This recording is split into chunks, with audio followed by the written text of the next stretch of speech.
ఉల్లగడ్డ కూరకి first onions వేసి వేయించేసుకున్నాము.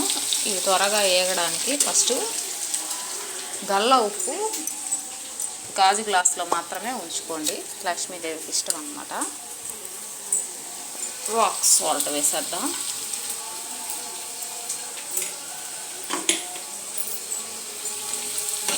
వేయించేసుకున్నాం. పచ్చిమిర్చి కూడా ఒక 2 వేసేసుకున్నాము.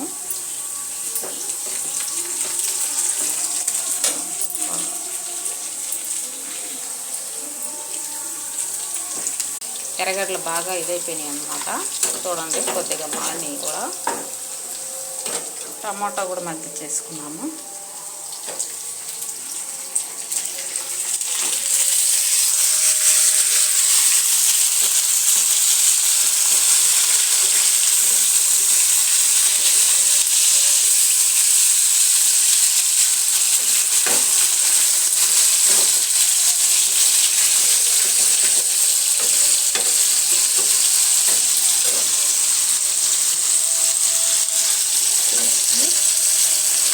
కొద్దిగా సిమ్లో పెట్టి మగ్గించేసుకున్నాము. టమాటా మగ్గినాక అల్లం వెల్లుల్లి పేస్టు, ఇవి ఉల్లగడ్డ, పచ్చిమిర్చి, వంకాయలు వేసేసుకొని నెక్స్ట్ ప్రాసెస్ చూపిస్తాను. చూసుకోనండి. వంకాయలు కూడా వేసేస్తున్నాను, ఎందుకంటే డైరెక్ట్గా వేసేయడం బెస్ట్. మళ్ళీ ఉప్పు నీళ్ళల్లో వీటిలో కారం ఎక్కిపోతాయి, లేట్ అయిపోతాయి.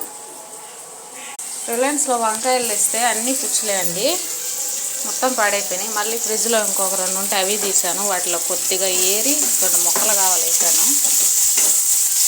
ఇది మగ్గేసింది కదా బాగా, టమాటా బాగా మగ్గింది. దట్స్ వై అల్లం పేస్ట్ వేసేసుకున్నాము. అల్లం వేగినాక ఉల్లగడ్డ వేసేసుకున్నాము. కరివేపాకు వేసేసుకున్నాము. కరివేపాకు ఎప్పుడు తాలింపుల్లో వేయకండి, బాగా మాడిపోతుంది. అంటే కసకస అంట. మధ్యలో వేసుకుంటే దాని ఫ్లేవర్ బాగా తెలుస్తుంది.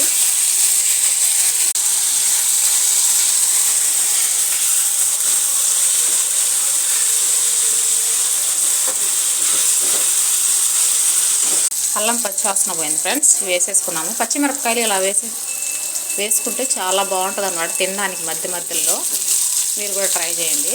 నాకైతే ఇలా ఇష్టం. కొద్దిగా ఏంపుల్లో వేస్తా, కొద్దిగా ఇలా వేసేటప్పుడు మధ్యలో వేస్తా.